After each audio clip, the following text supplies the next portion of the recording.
The mist rose from the dark waters of Loch Ness, as if the lake itself was guarding a secret. And in that silence, the story of a creature born not just of mystery, but of revenge began. They said it was only a myth, a shadow shaped by imagination, yet no one explained why the whispers of the villagers always carried the same fear, the same anger, the same memory of injustice. Long ago, when lords ruled with cruelty, punishing the weak and silencing the poor, a monstrous power was said to awaken beneath the water, waiting for the moment to strike back at those who mocked its silence.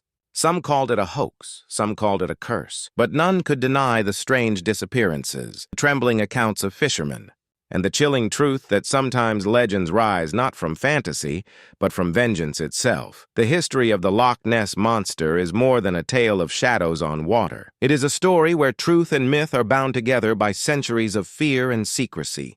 The first whispers came from those who lived by the lake, poor villagers whose voices were often crushed by the powerful. They spoke of a beast, massive and unforgiving, emerging when cruelty reached its peak, striking terror into hearts that believed themselves untouchable.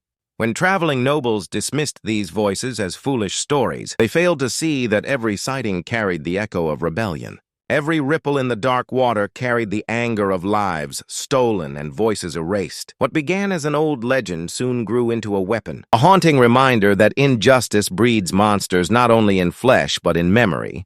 And once unleashed, such power does not rest quietly beneath the surface. Through the centuries, the lake became both a mirror of silence and a stage for whispers, its waters reflecting not only the sky above, but also the hidden struggles of those forced into shadows.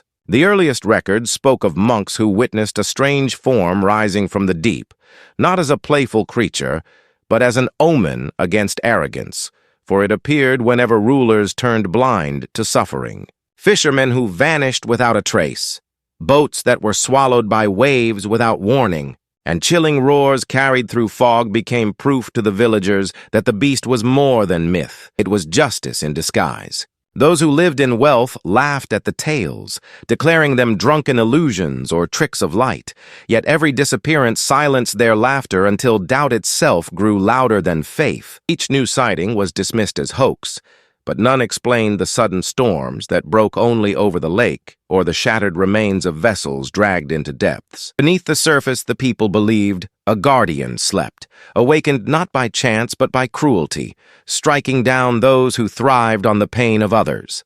This was not the monster of fairy tales, but the shadow of injustice refusing to stay buried. Even as the modern world arrived with cameras, newspapers, and skeptics who shouted for evidence, the legend only deepened. Photographs surfaced, grainy and unclear, yet powerful enough to stir fear and fascination across continents. Each picture was argued over, called fraud by some and proof by others, but behind every debate stood the silence of the villagers whose ancestors had already warned that this was no hoax. It was a curse born of their suffering. When tourists flocked to the waters hoping to capture fortune from the mystery, the lake reminded them that it was not a spectacle to be owned. Strange echoes recorded, sudden movements beneath sonar scans, and chilling screams heard in the stillest nights all spoke of a power untamed.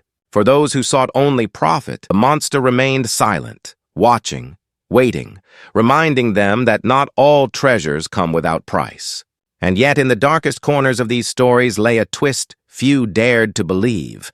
The monster was never only an animal but the memory of injustice given form, a creation born of anger so deep it crossed centuries. What the lords once ignored became the voice of the voiceless, a warning written in waves that even the strongest power could be challenged by the silence they once thought weak. Thus, the monster stood not only as myth or hoax, but as a truth more terrifying. That history itself can rise from the water to demand justice.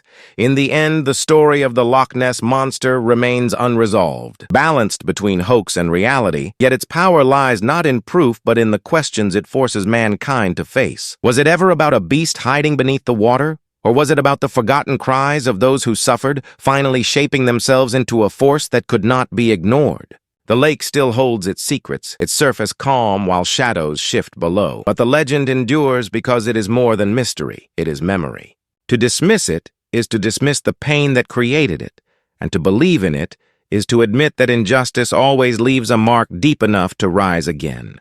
Whether monster or myth, Loch Ness tells a story that will not die, because revenge, once born, will always find a way to surface.